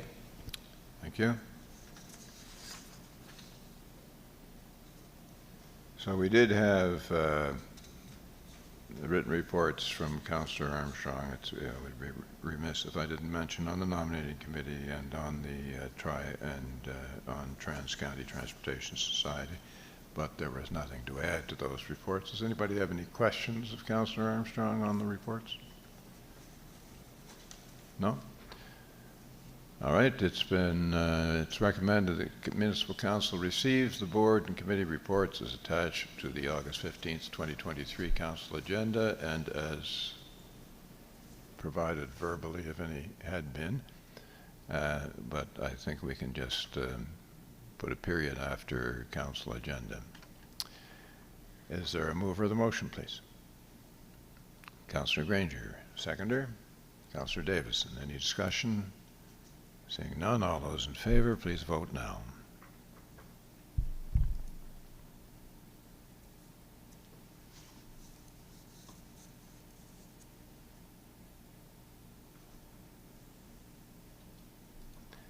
It's unanimous. If Councillor Hurdle's voting in favor, thank you, he is. Moving on then. Item 11 has to do with correspondence. We did receive a couple of items of correspondence that are included with your materials. One from Helping Hands Orchard Valley in the form of a thank you for our participation, and one from G. Mullen and A. Melanson regarding Animal Mundi Trail System in the Forest Hill area. I'd like a motion to receive the correspondence. Deputy Mayor, seconded by Councillor Davison. Discussion on the motion. Deputy Mayor Lutz. Thank you. Just curious if there was any reaction from staff on the letter regarding the trail system in Forest Hill.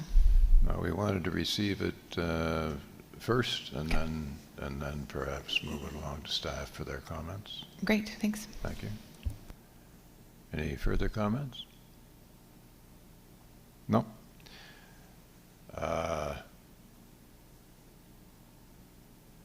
Did we put the motion? Have we voted on the motion? Yes. But we haven't voted, no.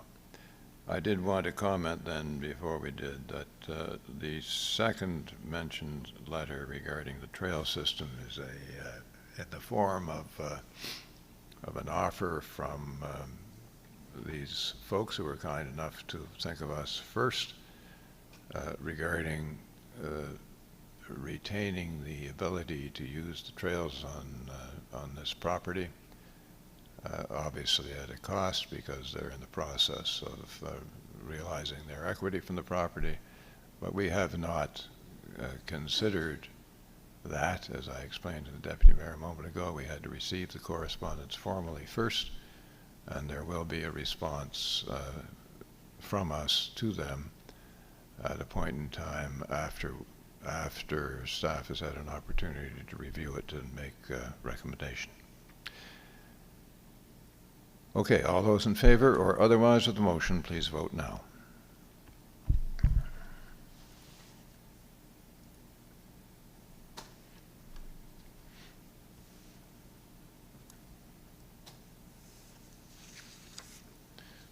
Motion's passed unanimously. Thank you. Is there any other business to come before the meeting from any councillor? No? Comments from the public? The public has left us. It's now, we're at the point now on the agenda where I'm going to invite a motion to move into closed session to discuss matters that fall under Section 22, Sub 2, Sub E and H of the Municipal Government Act, Contract Negotiations and Public Security, with the intent that we are not adjourning this meeting because we will move back into public meeting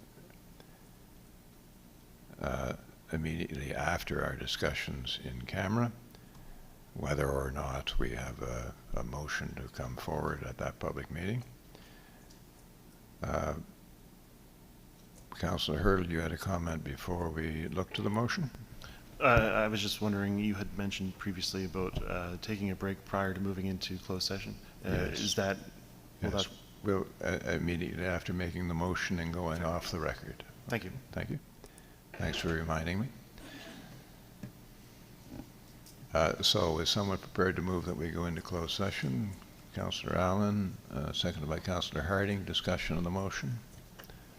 Seeing none, all those in favor or otherwise, please vote no.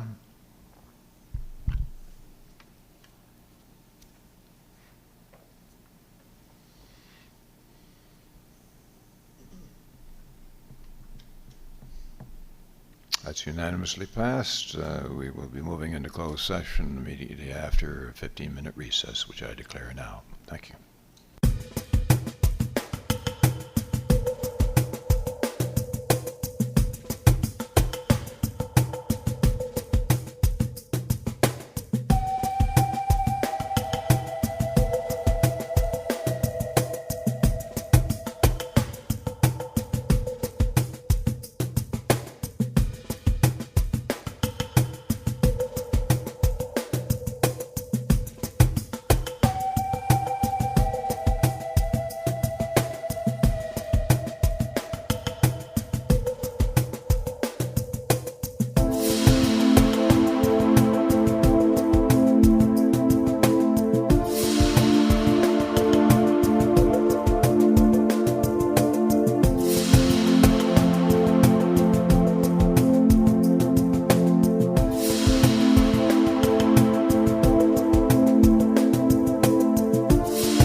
private session and taken a lunch break.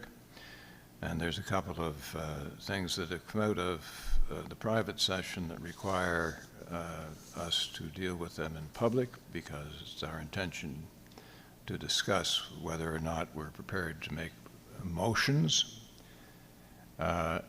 Shall we deal firstly with the IMSA, or proposed IMSA for Greenwich and Wolfville Fire District, which we'll call it on an interim basis. It will have a name of its own in due time. But the proposed resolution, after discussion, and we can have some debate on the resolution once moved and seconded, is that Municipal Council authorize the Mayor and the CAO to execute an interim, and emphasis on interim because it will be replaced by a more permanent one at a later date, execute an interim intermunicipal services agreement with the town of Wolfville to plan and administer fire service changes within the fire service districts of both Greenwich and Wolfville. Could I have a mover of the motion? Moved by Councillor Harding, seconded by Councillor Armstrong. Discussion on the motion?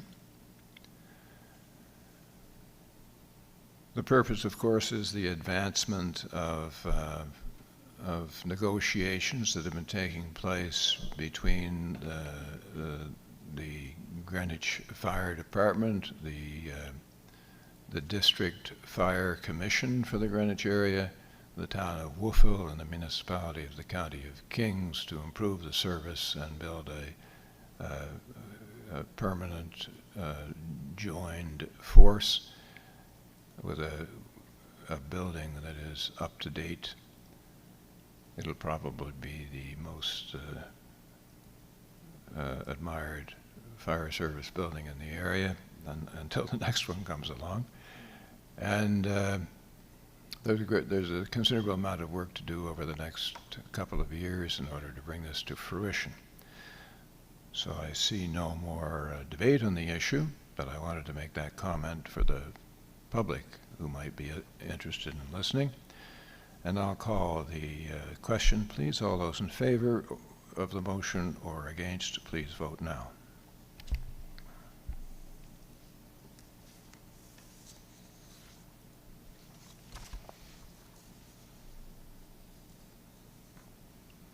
The motion is unanimously passed. Thank you. The second item that we dealt with in camera related to negotiations under the Municipal Government Act, or regarding contract negotiations, and we discussed whether or not we would pass a supplemental budget in the amount of $123,152 with respect to the active transportation infrastructure.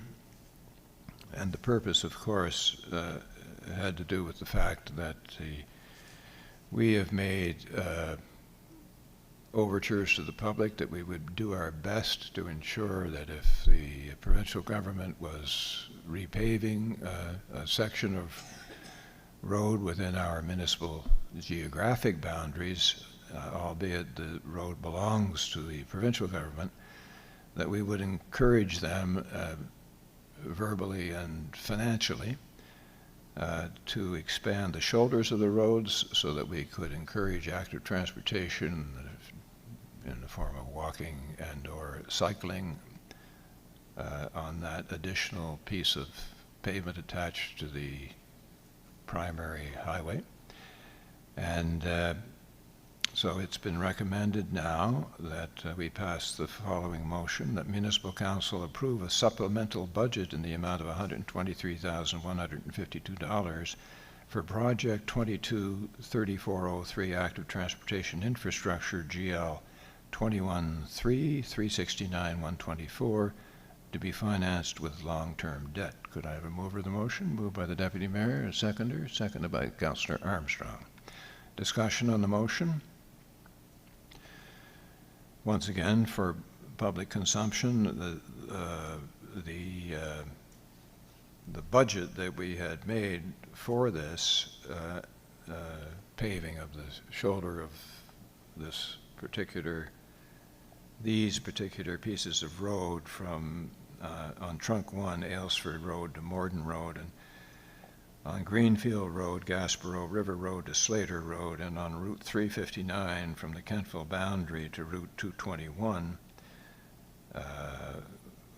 which are 11.7 kilometers in distance, has come in over budget for the province of Nova Scotia itself, and our portion of that over budget is going to be the amount mentioned in, we will need the additional amount mentioned in this motion, $123,152. If there's no further discussion, I'll call the question. All those in favor or otherwise, please vote now.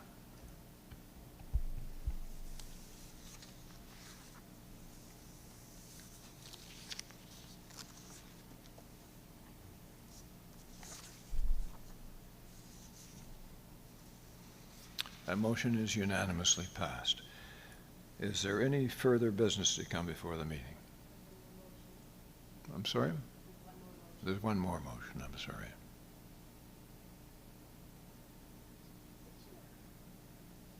Ah, yes. I apologize. I was trying to follow my notes made during the in-camera session, and I missed this particular one, which has to do with regional and municipal sewer. And we have a motion before us, after some discussion, that Municipal Council approve a supplemental budget totaling $2,403,119.10, including non-rebated HST, to be financed with a combination of long-term debt up to $2,403,119.10, less upfront contributions for regional sewer partners and other third-party contributions. Can I have a mover of the motion, please? Moved by Councillor Davis and seconded by Councillor Allen. Discussion on the motion. And again, for the purposes of the public listening, this has to do with our regional sewer commitment, and additional monies must be spent in order to correct the problems out there beyond that which we had originally contemplated.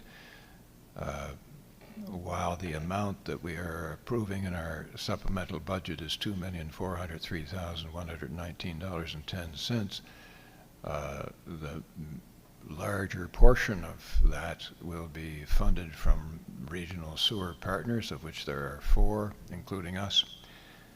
And we anticipate that they will be approving their portion of this amount, but we are taking the lead on it, and we will be handling the borrowing and the financing and receiving contributions over the period of that loan from our regional sewer partners. No other discussion. I'll call the question. All those in favor or otherwise of the motion as stated, please vote now.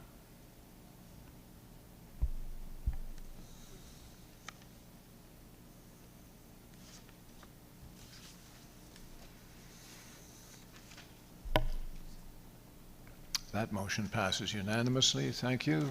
And is that all we have, Madam Clerk? Yes? Any other business to come before the meeting? It's been a very long session. I've run out of voice, and I know you've run out of tolerance. So I thank you for your attendance, and we stand adjourned.